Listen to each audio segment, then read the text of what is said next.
This is an NJN News special report, Governor Christie Whitman's 1995 budget address. I'm Kent MANAHAN. Welcome to NJN's coverage of Governor Christie Whitman's budget address. It was just about 2 weeks ago that the governor announced her agenda for the next fiscal year during her State of the State address. She indicated her plans call for another cut in the state income tax. The size of that cut will be announced by the governor today. To fund the cut, the governor's $16 billion budget will call for a downsizing in the state workforce by more than 3,000 employees, 800 through layoffs. She is also calling for privatizing some state services and for closing tax loopholes, as well as extending the state sales tax to purchases made by in-store coupons, an increase in fees charged for professional licenses, and a $5 fee for motorists who renew their driver's license and vehicle registrations in person rather than by mail. The governor will deliver her budget address to a joint session of the state legislature that has gathered at the State Assembly chambers in Trenton. And that's where Michael Aaron is standing by with the latest. Michael, does it appear that the budget will be overshadowed by Governor Whitman's planned response to President Clinton's State of the Union address tomorrow night when she's going to be on national television? Kent, if anything, I would say the O.J. Simpson trial might overshadow the governor's budget address. But the governor knows this is very serious business. Yes, tomorrow night the national press and the nation will get to see her. She'll get a lot more publicity than from this speech. I'm sorry, we're about to have a prayer in here. Bear with me a moment. All right, Michael, thank you, and we will rejoin you shortly.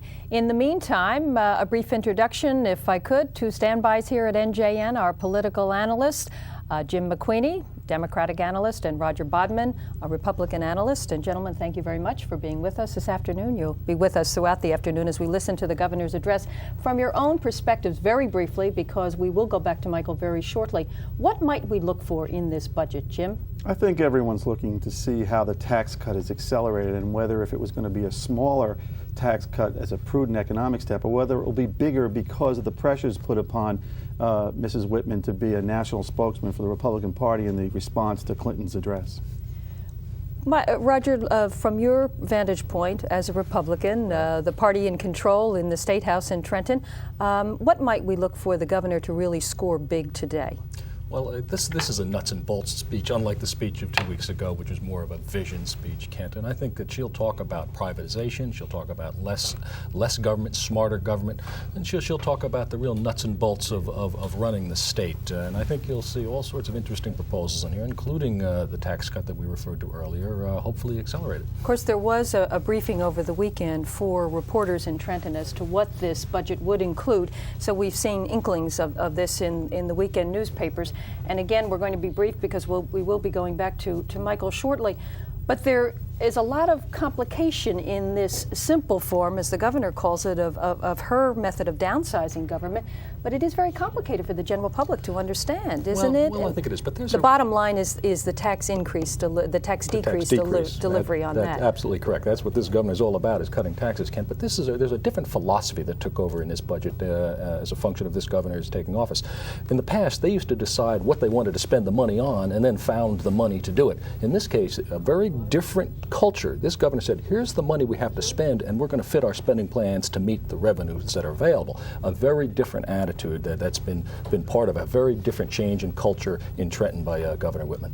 Except in one case here, Roger, on the tax cut, I think that what was put up against the tax cut in year one was borrowing from the pension fund, as opposed to perhaps Clinton, who put forward his middle tax cut that was paid for by cuts in the size of bureaucracy. Well, I think I'll have to remind you, my friend, that there was no tax cut in the Clinton era. It's been a huge tax increase, in fact, the largest in our nation's history. We are going to rejoin Michael Aaron, who is standing by at the Assembly chambers in Trenton. Michael? Kent, Assembly Speaker Chuck TAIAN has just sent a delegation to escort the governor into the chamber. That's what's happening right now. Governor Whitman is about to deliver her first real budget address. The budget she announced last year was really inherited from the Florio administration. This is the one she's going to get to put her stamp on. There's a surprise in this budget, a big surprise. Governor Whitman today is going to call for a full 15% tax cut in the current in the next budget year, fulfilling her promise to cut taxes, income taxes, by 30%. Let's listen to the governor and to the applause she's getting.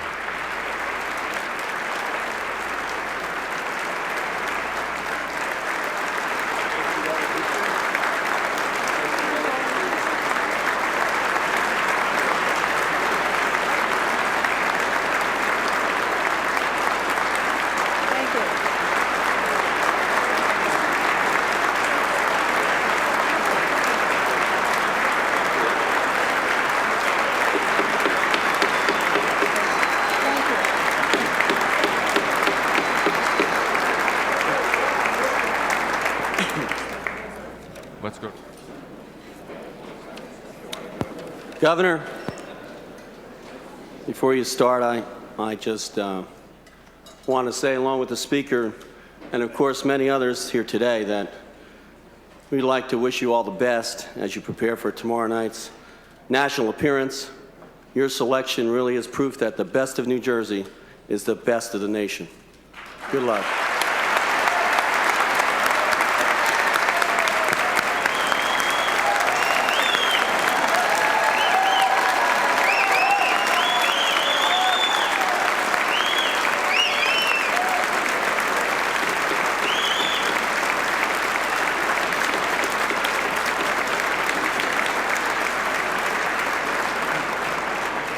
Ladies and gentlemen, the Governor of the great state of New Jersey, the Honorable Christine Todd Whitman. Okay, don't do it, don't do it. Sit down. Thank you. Thank you, Senate President DeFrancesco, and good afternoon to everyone. Last year, I promised the taxpayers that this budget would be different, and it is. More than ever before, it's your budget. We held town meetings around the state. Every cabinet member conducted public hearings. We promised to reach out through radio and television to hear your concerns. We said we'd listen, and we did.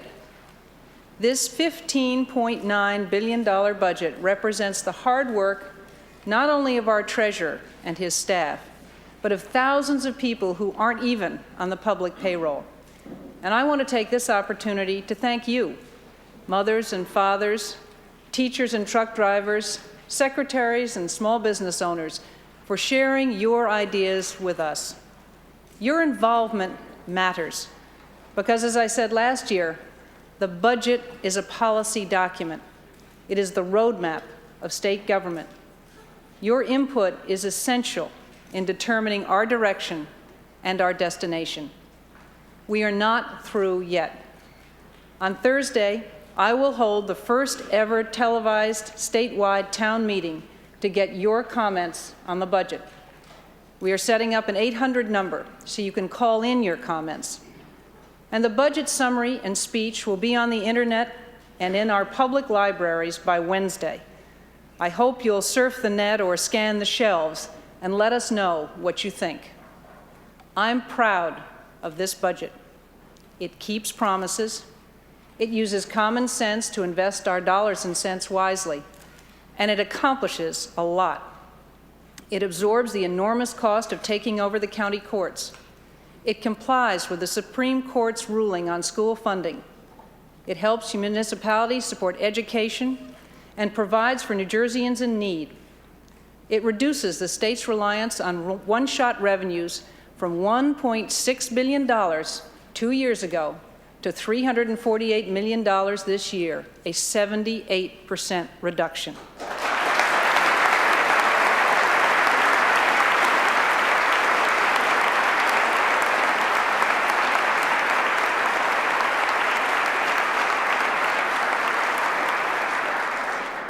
And it includes a $500 million surplus essential to preserving New Jersey's bond ratings. Last year's budget set us on the right course. Our tax cuts established credibility with the people. More important, they helped create jobs for the people. The numbers speak louder than words. This past year, the private sector has created 60,000 new jobs.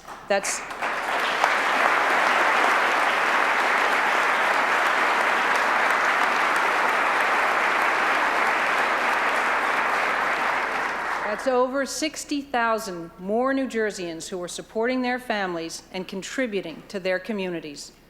We must continue to cut taxes.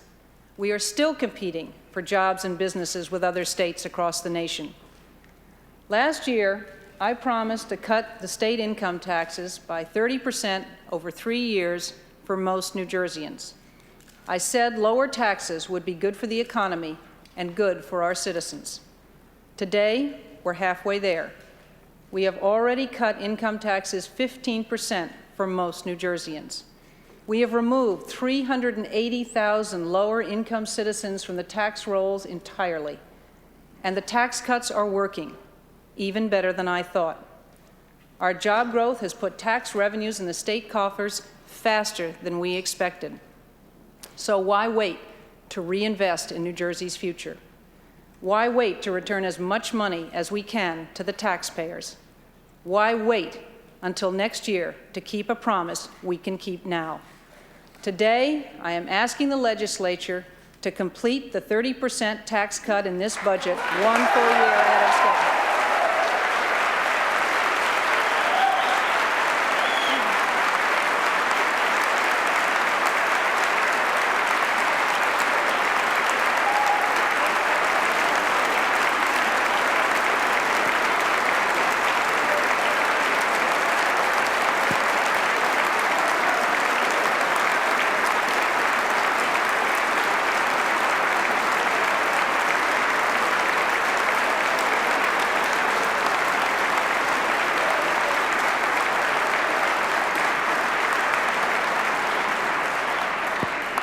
Effective January 1st, 1996, I want families earning up to $80,000 and individuals who earn up to $40,000 to pay 30% less than they did just 2 years ago.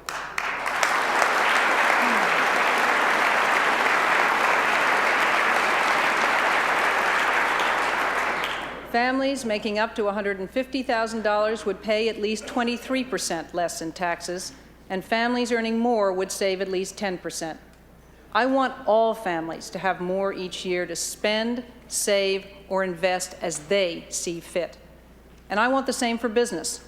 In this budget, I am proposing 3 business tax cuts designed to create new jobs. Jobs in our inner cities, jobs in growing industry, jobs throughout New Jersey. Our first proposed business tax cut is a change in the corporate tax policy to encourage multi-state companies to invest and employ people in our state.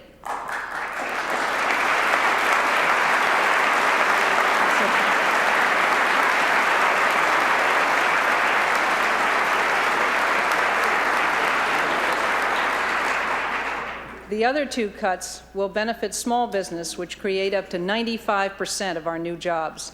I'm calling for the repeal of the telecommunications sales tax on Yellow Pages advertising.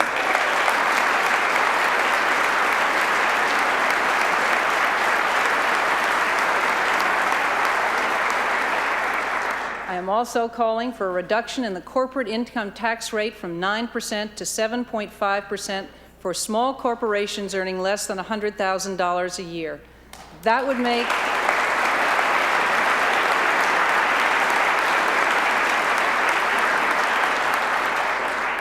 would make New Jersey's small business tax the lowest in the region.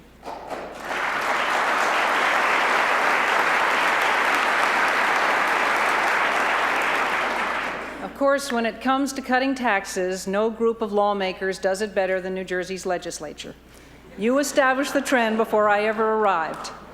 You have helped me keep my promises to the people. I would especially, though, today like to acknowledge the dedication, energy, and reliability of one legislator whose name should be synonymous with tax cuts and promises kept, Assembly Speaker Chuck TAIAN.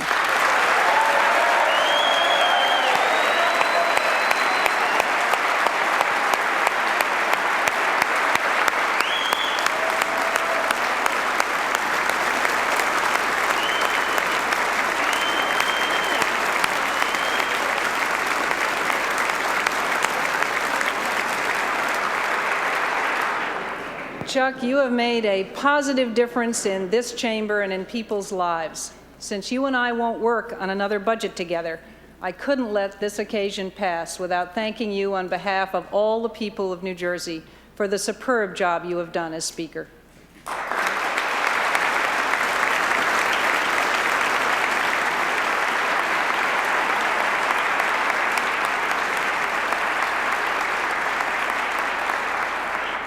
Together, our income and business tax cuts are working to put more New Jerseyans back to work. Some argue that these tax cuts will force local property taxes to rise. That simply isn't so. The state does not collect a penny of the property tax. The state does not spend a penny of the property tax. Those functions are the exclusive domain of the counties, the municipalities, and the school districts. Property taxes reflect local spending decisions. High property taxes are the price homeowners pay as school boards and local and county governments struggle to control costs. It is the policy of this administration to help them win that struggle. That is why this budget increases spending for education and local governments by almost $400 million.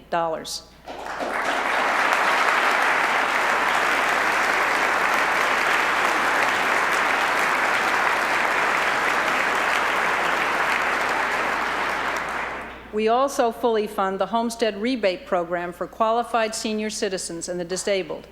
And we are going to strive to take the guesswork and anxiety out of local budget-making process. We propose consolidating 18 municipal aid programs into 4.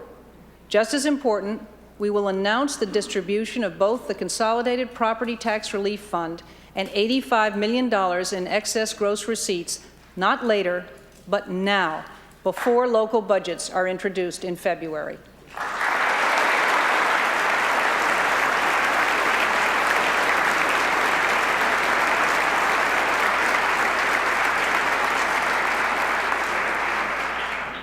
Last year, I promised we would help towns and school districts become more efficient so they could cut property taxes. Our local budget review teams are doing just that.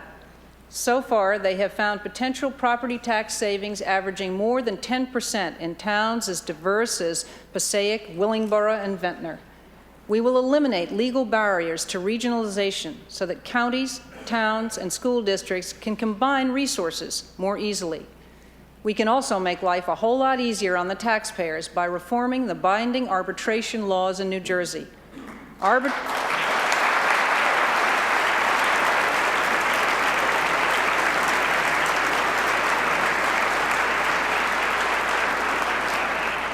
Arbitrators should be allowed to strike a balance between labor's legitimate demands and a town's ability to pay. I urge the legislature to pass a fair and sensible binding arbitration bill and to do it now. I will also push for a state mandate, state pay constitutional amendment to appear on the ballot this November.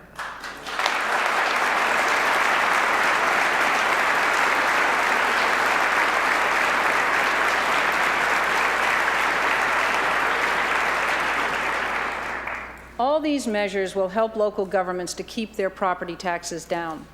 But not everyone will be happy with this budget. We will continue to phase out density aid to municipalities because it hasn't served a justifiable public purpose. And as we increase foundation aid to special needs districts by $100 million to comply with the Supreme Court mandate, we will have less flexibility in funding other districts. Under this budget, the majority of school districts will receive a funding increase. The majority of those that do lose aid will lose an amount that is less than 1% of their overall budget. This budget will provide substantial aid increases for regular education and special education programs to all districts that are enrolling more students. We will provide additional aid to reward efficient regionalized school districts, but we won't reward waste. It is well known that we spend more per pupil than any other state, but it is embarrassing that we rank 49th in the percentage that reaches the classroom. Starting this year, the state will reduce funding for districts that spend more than 30% above the state average on bureaucracy.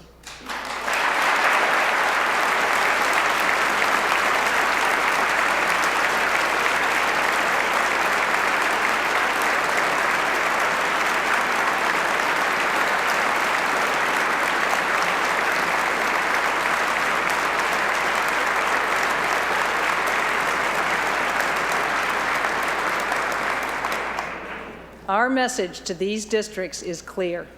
If you waste money and run up huge bills, don't expect the state's taxpayers to pick up the tab. Those days are over.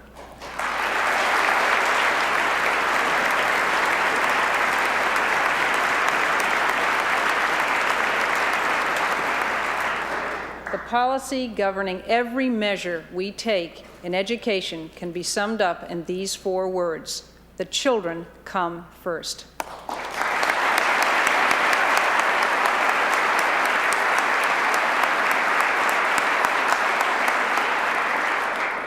In running state government, the taxpayers come first. I cannot, in good conscience, ask local governments and school boards to do what we are not willing to do ourselves. It is the policy of this administration to live within its means, to spend each tax dollar wisely, and to collect revenues responsibly. Yes, this budget does propose $19 million in fee increases, some of which have not been raised since the 1970s. These fee increases account for 12/100% of the overall budget. This budget also includes measures designed to capture every tax dollar that is owed, because we all pay for every tax dollar that the Treasury fails to collect. We have controlled government spending in a myriad of ways. First, we have applied $129 million in cuts to government operations. The operating budgets in 14 state departments have actually been reduced. Second, our Government That Works initiative is finding efficiencies program by program. It has generated nearly $250 million in savings. We will save $131 million from human services without cutting services to clients. Following the successful privatization of 6 state-operated daycare centers last year, we were turning over the remaining 5 to the private sector this year. We are consolidating 567 municipal general assistant programs into 28 county and municipal operations. And we propose to sell off the state-run HMO because government shouldn't do what the private sector can do better.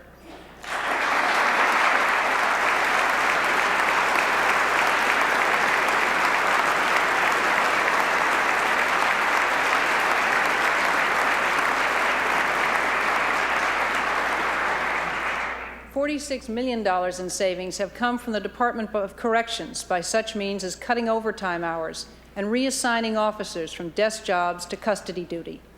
$18 million have come out of transportation, some of it through the proposed privatization of the remaining state-run motor vehicle agencies. And at last I can tell you that in New Jersey, only one agency regulates the dead. The Cemetery Board will be moved into the Division of Consumer Affairs and cut its staff costs in half.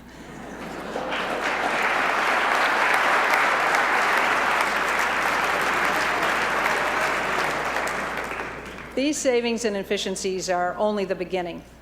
I have instructed our Government That Works group to focus on cross-cutting issues like procurement, technology, asset sales, and personnel reforms that will yield cost savings for years to come. But we will never produce leaner, smarter government until we get a handle on spiraling labor costs. We have to reduce the state payroll and control our health insurance costs, and we will. This budget could result in the elimination of as many as 3,400 positions. 812 state jobs will be eliminated by streamlining and consolidating units in 9 state departments. And we estimate 345 positions will be eliminated through planned attrition in the Departments of Treasury and Corrections. Competitive contracting or privatization could affect more than 2,200 positions. Allowing private firms and nonprofit agencies to compete with the public sector to provide certain services is simply common sense. Let me be quite clear on this point. Preserving positions that we cannot justify only makes government less responsive and more expensive. We are trimming the state workforce to improve state government. These reductions will help government set priorities and will serve the public better. I realize that's little comfort to those who may be affected. Losing a job, whether through competitive contracting or programmatic changes, is a blow, and it is a loss. I cannot and will not understate that fact. I want to invite the state employees' unions right now to work with us to explore ways to alleviate the impact of restructuring on the workforce. Under the direction of Linda Anselmini, my Commissioner of Personnel, I am asking that the discussions begin immediately on this important task. When we are talking about issues as serious as layoffs, it is only fair that everyone on the payroll tighten their belts. More and more employees in the private sector participate in managed health care programs. We are, therefore, asking our employees to pay the difference if they choose a health plan that is more expensive than our own managed care program, New Jersey Plus. We will also seek to end the expensive practice that forces taxpayers to foot the bill for 2 health insurance policies in one family on the state payroll. And because 81% of New Jersey's private sector employees pay their share of health insurance premiums, it's time for state management to do the same. Beginning July 1st, the state's non-union employees will begin a 3-year phase-in of a 20% employee contribution to their health insurance premiums. As an employer, the state will do its part to ease the financial burden of these changes. We will establish a program that will permit public employees to pay health insurance and child care costs with pre-tax dollars. This is not only sound fiscal policy, it is also sound family policy. While taking a common-sense approach to state operations, we are also using common sense to cut spending and expenses while improving services to vulnerable members of our society. We can solve problems and save money by stressing prevention and early intervention. That is why this budget makes an initial $10 million investment to reform our juvenile justice system.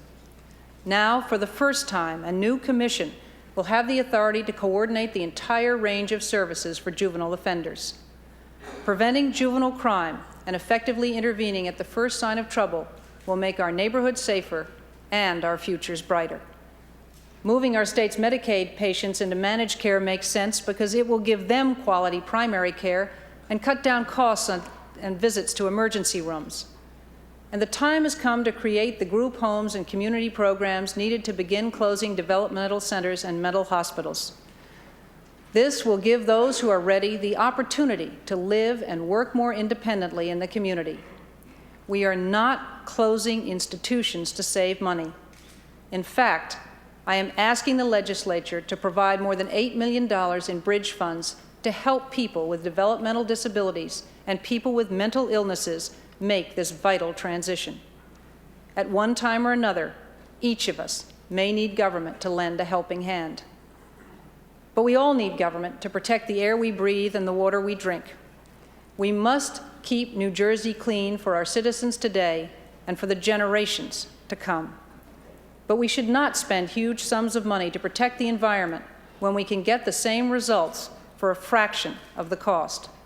That's why we are streamlining the Department of Environmental Protection's management and moving the department away from its reliance on fees and fines.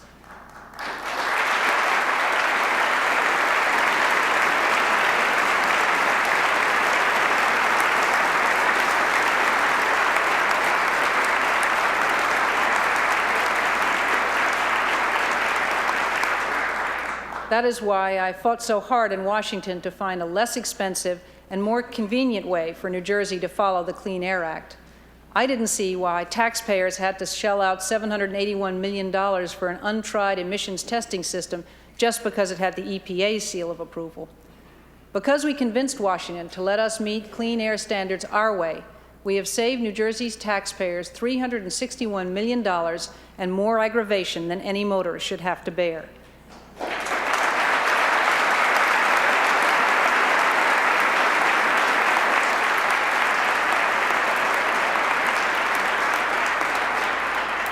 And most importantly, the air we breathe will be just as clean. We have adopted the same kind of approach to protect our drinking water. With the legislature's support, New Jersey has committed up to $10 million to purchase and preserve sterling forest in partnership with New York State and the federal government. This single forest protects drinking water for 1 out of every 4 New Jerseyans. Letting nature cleanse this water not only makes environmental sense, but also saves us the far greater cost of building treatment plants. Last year, I proposed a major change in how we govern New Jersey's colleges and universities. I pledged the state would interfere with these institutions less and support them more. Our plan is working. With more autonomy, our campuses are seizing fresh opportunities for collaboration and excellence.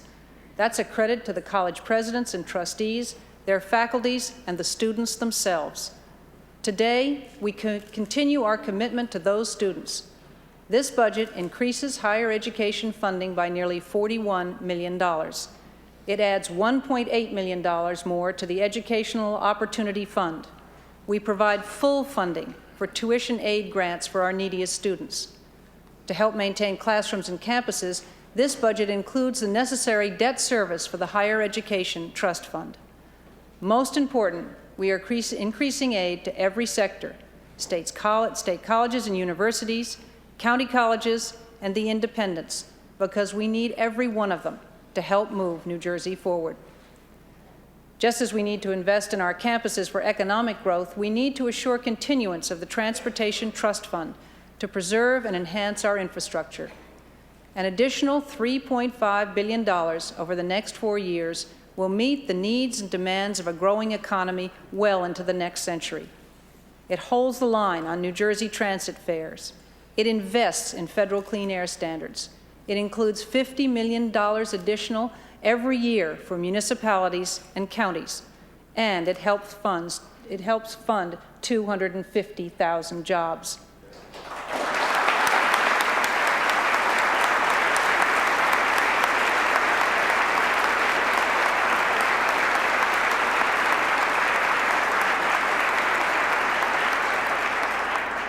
I look forward to working with the legislature and meeting this important responsibility. In 1994, we began to do things differently, and we're getting better results. Families have faith in the future, business confidence is soaring, and we are moving forward. But we can't assume that our successes will continue on their own. We must stay on track. We have to keep cutting taxes and making every dollar count. Staying on track will not be easy. As I've said before, there will be winners and losers in this budget. There have to be, if we are going to give everyone a fair chance to win in the long run. Every line item in this budget has a constituency group behind it. We will be hearing from them in the coming months, and we welcome better ways to achieve our goals. But we cannot and we will not give in to those who simply object because they fear change. And we cannot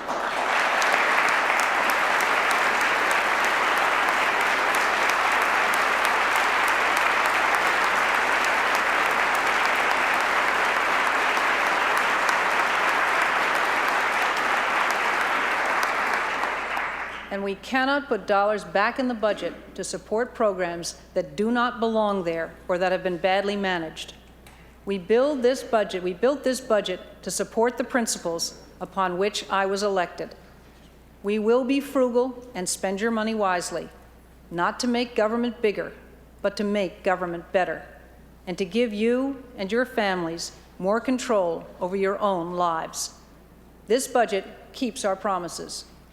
As always, I look forward to working with all the members of this legislature under the leadership of President DeFrancesco and Speaker TAIAN. I will rely on the expertise and experience of Senate Budget and Appropriations Chairman Bob Littell and Assembly Appropriations Chairman Walter Kavanaugh. I believe in giving our citizens the tools and the flexibility they need to make New Jersey the healthiest, most compassionate, and most prosperous state in the nation. We are all partners in this enterprise. As we work together over the next 6 months, let us go forward in good faith. Let us meet our goals of fiscal responsibility. Let us promote prosperity. Let us keep our promises to the people of New Jersey. Thank you very much.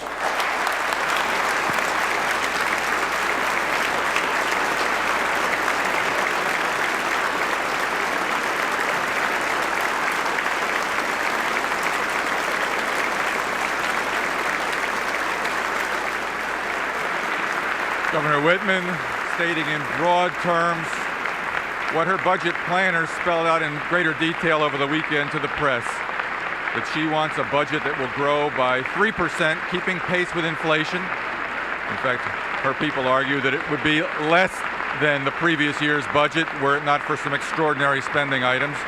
She announced here today what was not told to the press over the weekend, and what has been kept a tremendous secret really over the past weekend, that she plans to cut an additional 15% off the state income tax in the coming budget year, thereby fulfilling her pledge to cut income taxes by 30% 1 year early.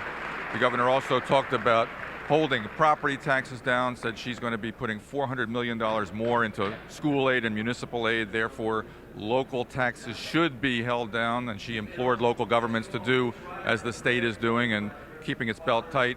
She talked about the need for layoffs, 800 layoffs, and 2,200 more jobs lost in state government through privatization.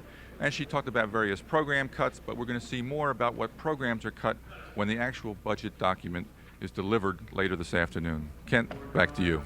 Michael, thank you. And we are going to have more on the governor's budget address, including the legislative response, in a moment. NJN is going to take a break, and we'll be back with more.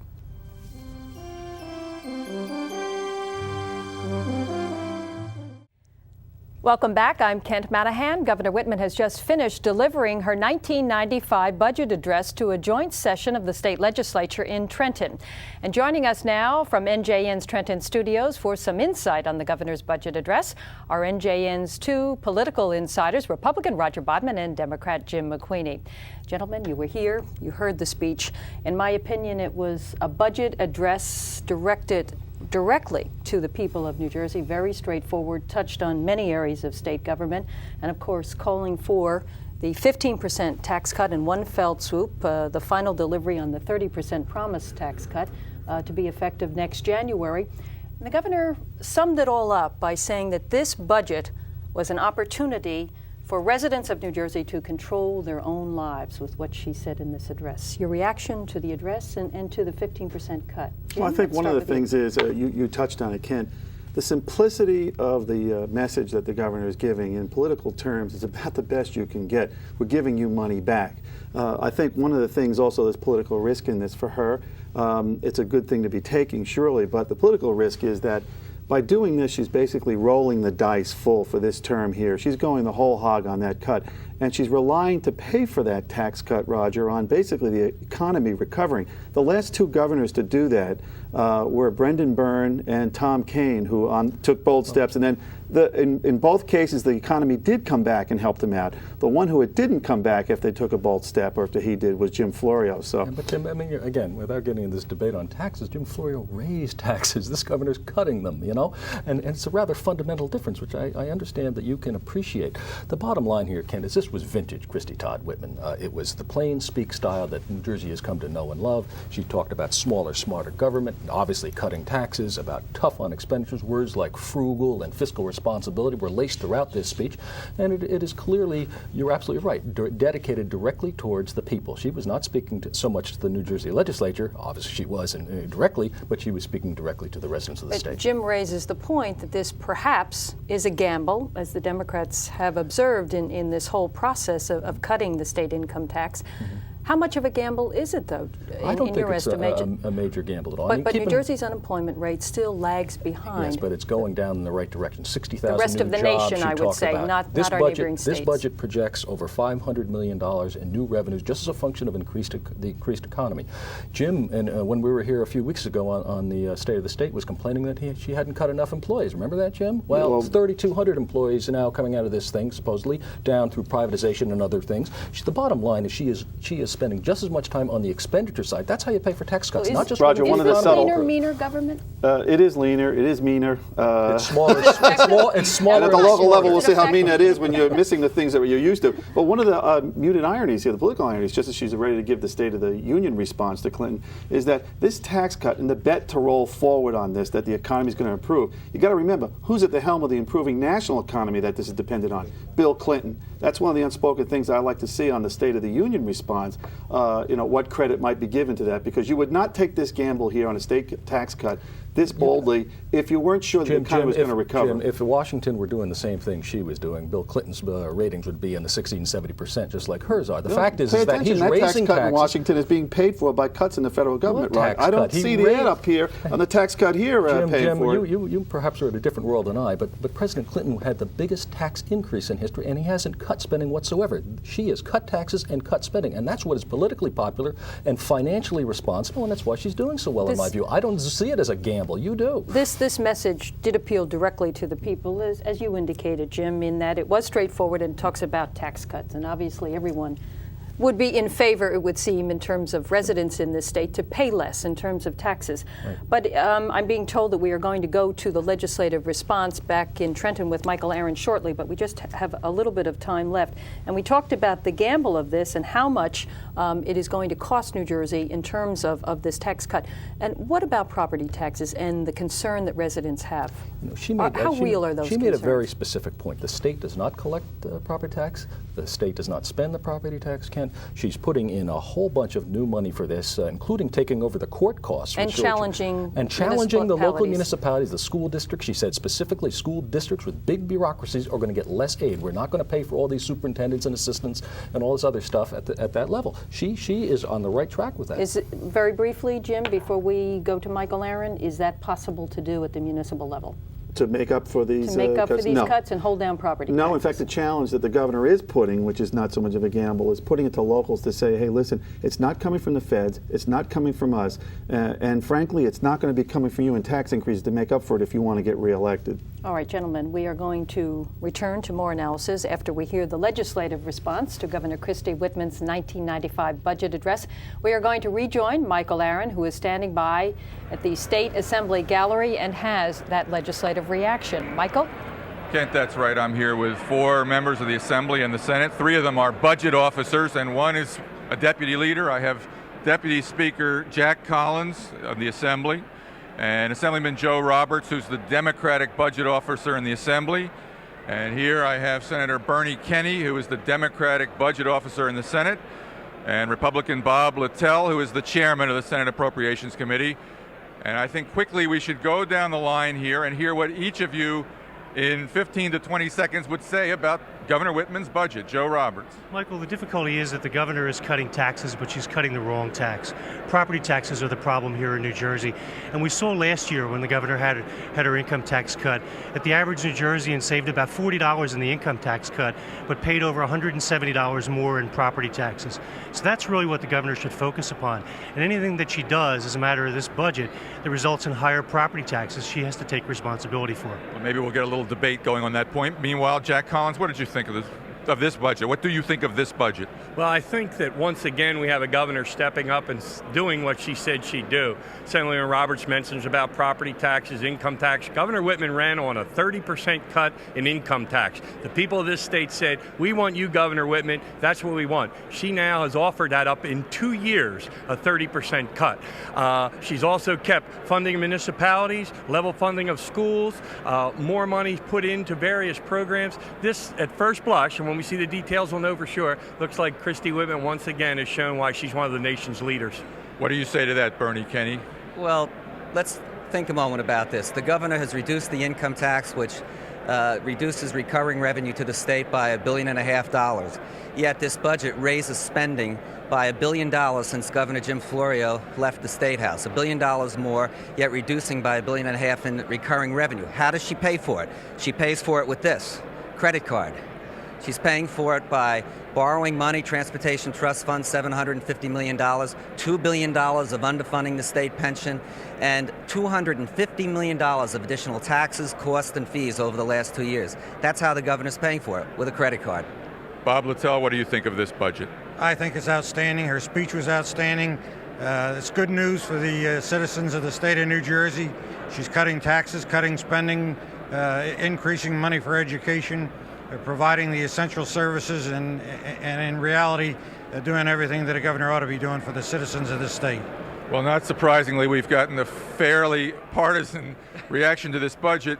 The big question that a lot of people have about this budget is whether there is real pain in here or whether the governor has managed to parse out the pain, hide the pain, shift the pain perhaps into the future.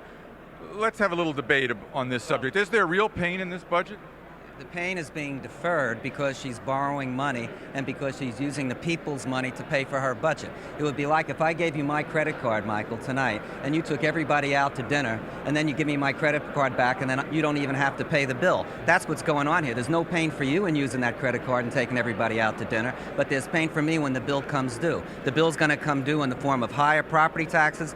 Property taxes under Jim Florio and the Democrats, when we last had control of the governorship and the two legislative bodies, went up 1%. Since Republicans have taken control of the legislature and now the governor's office, they've gone up over 15% cumulatively, and this year we expect they'll go up another 5 or 6. So that's where the pain is. Who wants to rebut that? Well, I can respond to the first part. With regard to Senator Kenny's concern about the pain, pain is a relative term, and there are always people, as the governor said, on every line item there's a constituency.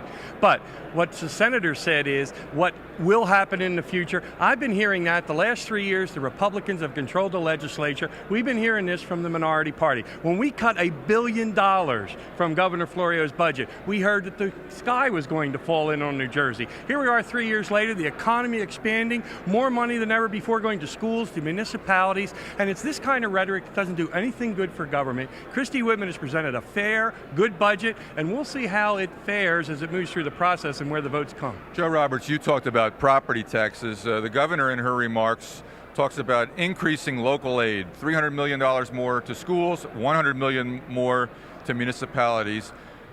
How can you say that she's driving up property taxes if she is also managing to find ways of distributing more aid to local governments? Michael, by her own admission, 280 school districts in the state are going to have actual cuts in their aid. And many of the others are going to be simply kept at a stable level. And the end result of that is that they're going to have real increases in terms of the property tax in the community. You spoke about pain, and property taxes is one piece of it. This governor is proposing, as I'm sure you know, to charge people $5 every time they walk into a Division of Motor Vehicles office, now to tax discount coupons in supermarkets. You know, it needs to be said, when this governor talks about downsizing state government and her commitment to doing more with less and local governments following her example, she has 30% more employees making $50,000 or more and 74% more employees making $70,000 or more. She's going to make them pay a little more for their health insurance. Well, yes, she is, but I think the people of New Jersey would like to see less of them, because she's certainly... She's also laying off or cutting the size of the workforce by 3,000. Well, I will believe that when I see it, because frankly, Governor Florio downsized state government by almost 10,000 employees. She is running far behind that kind of an example. Senator Littell, she's losing a lot of revenue by cutting taxes another 15%. And by the way, were you surprised about that? No, not at all. I knew all along that she wanted to reach out early on in her term. It's good for the strength of the economy. The economy has demonstrated the ability to generate more money, and she has always said we should not keep 1 extra cent. We should return the money that we don't need to run state government. Well, I think most people were surprised by it. You may have been informed ahead of time, but I think even your fellow legislators were kept in the dark until this morning so that it wouldn't leak out. Well, no, I was not informed ahead of time, and I was not surprised, because I know that Governor Whitman likes to keep her word, and she likes to demonstrate to the people in this state that she's serious about what she's doing. She also likes surprises. But let me ask you this. If the state is going to lose revenue from this income tax cut, isn't the governor just making it up by what she calls closing tax loopholes? And we heard Joe Roberts say increasing fees, a new motor vehicle fee, closing a tax loophole by extending the sales tax to in-store coupons. $250 million over the last 2 years has been raised by the governor in costs and fees and new taxes. $250 million. So aren't we all paying it in a more disguised form as she goes about getting headlines for cutting taxes? No, I don't think so. That's a lot of hocus pocus. For crying out loud, there's fees that are raised every year. Every year that I've been in the legislature, somebody finds a fee that hasn't been changed in the last 20 years and needs to be updated. Because we aren't making enough money to run the agency or the department. That's all that's about. That's just not true. In the last 2 years, they have increased fees, $80 million last year, $20 million this year, then $120 million in order to fund the Transportation Trust Fund, and then another $20 million in new taxes this year. That's $250 million, which is attributable to Governor Whitman. And nothing like this happened under the Democrats in the last 4 years. Something that's fairly new in this budget and new to Trenton and new to the rhetoric of governors is privatization. The governor wants to cut 2,200 jobs over the next 12 months by means of privatizing various state services. The only one I think she really discussed in her speech today was the Division of Motor Vehicles, or at least the motor vehicle inspection system. How do you feel about turning over services that people have been accustomed to government performing to the private sector and having those government workers lose their jobs? Well, I think we have to go slow on that one. If there's any area of the governor's presentation that I'm stepping back from, it's the privatization area. And you phrased it so well, Michael. We've had government doing this. Are private companies going to do it better, more cheaply? That's something we have to talk about. But overall, even in our most controversial areas, and maybe DMV is one of them, that what happens is the people still are used to a certain level of service and continue to move on through their lives here in New Jersey. I think we have to balance it, and of course there is a job loss. On the other hand, the state of New Jersey has to be giving the citizens the best bang for its buck that it can, and that's what we have to look at. And I think you're going to see a good deal of discussion in that area. What's the Democratic take on privatization? I would agree with Jack Collins. I think in this one instance, I think we need to look at what the private sector can do versus the public sector. Public sector services have to be provided in a way that is cost effective and really makes sense in the grand scheme of things, but we need to look at it very, very carefully. What's the most notable thing about this budget from each of your perspectives? I'm going through a laundry list of some of the highlights, but what's truly notable in this budget? Bernie, Kenny? That it's the biggest spending budget in the history of the state of New Jersey. It's $16 billion. But it only is going up by 3%, which is roughly the rate of inflation. And the governor's office argues that it would have actually gone down, spending would actually go down next year, but for 3 extraordinary items. That's like saying, but for precipitation in the sky, it wouldn't be raining. I mean, you have an obligation, your governor, to deal with all items, including extraordinary ones. The budget is going up by $500 million. $16 billion budget. Christy Whitman's a big spender? She's broken the ceiling of $16 billion, spending $1 billion more than Governor Florio spent in his last budget. I think that's the most telling thing. After Republicans cut the sales tax the issue of credibility around spending, I think that's very, very pertinent in this budget. Bob Littell, what's notable? How do you like that? They're complaining, the Democrats are complaining that the budget's gone up. When we cut the budget $1.1 billion, there weren't any Democrat votes for it. But we didn't campaign on smaller government. When we cut it the following year, there weren't any Democrat votes for it. The reality to this program is that she's increasing aid to education, she's increasing aid to municipalities, she's stabilizing our state government, she's tightening up the operation, she's doing what needs to be done. She cares about the state and its people. Joe Roberts, what's notable about this budget to you? I think sort of the theme that holds it all together is the assault on the middle class in New Jersey, and certainly property taxes are a big part of that. Charging people to go in the motor vehicle office, charging them for coupons they clip out of the supermarket. Those are things that are really troubling to the average taxpayer in this state. And I think this budget, although those things are small, they're very symbolic. They show us that we have a governor who just can't relate to the average taxpayer in this state. Jack Collins, what's notable in this budget from your vantage point? I think what is not notable is that we have the Democrat minority party right away attacking the governor, talking about the budget in these relatively small, minuscule areas. It's interesting. I don't know that property taxes is a minuscule area, well, but the property taxes are not in this budget. I think we heard the governor say very clearly, the state of New Jersey does not raise property taxes. It doesn't collect money from property taxes. There's more money going to municipalities in this budget than ever before. And the only time it was close was last year when Governor Whitman's first budget in the Republican legislature sent more money to the municipalities than ever before. But interestingly, this is notable to me. I understand my Democrat colleagues being concerned about this coupon problem, at least as they view it, and it's something we'll talk about. But it's $15 million overall, could have an impact on the people. But my same colleagues, when we cut $600 million from the budget 2 years ago with a cut in the sales tax, they were saying it's only a penny. All right. 600 million, 15 million? Republicans are doing it right I'm sorry, Senator, we're out of time, but I want to thank Joe Roberts and Jack Collins and Bernie Kenny and Robert Littell. I think we just got a little preview, Ken, of what the debate in the legislature over this budget is going to be like Over the next 5 months, the budget has to be passed and balanced by June 30th. Back to you. Thank you, Michael. And our thanks, of course, to Roger Bodman and Jim McQueenie, our political analysts. And that concludes our coverage of Governor Whitman's 1995 budget address. Stay tuned. NJN News is coming up next. And two other program notes. Tomorrow night at 10 p.m., NJN will air President Clinton's State of the Union address and the Republican response with Governor Whitman, followed by a special late edition of NJN News. And on Thursday at 7:30, NJN will broadcast a special live statewide town meeting, Report to the People, the governor's budget. We hope that you will tune in for those programs. And for now, I'm Kent MANAHAN. Thank you for being with us. Good night.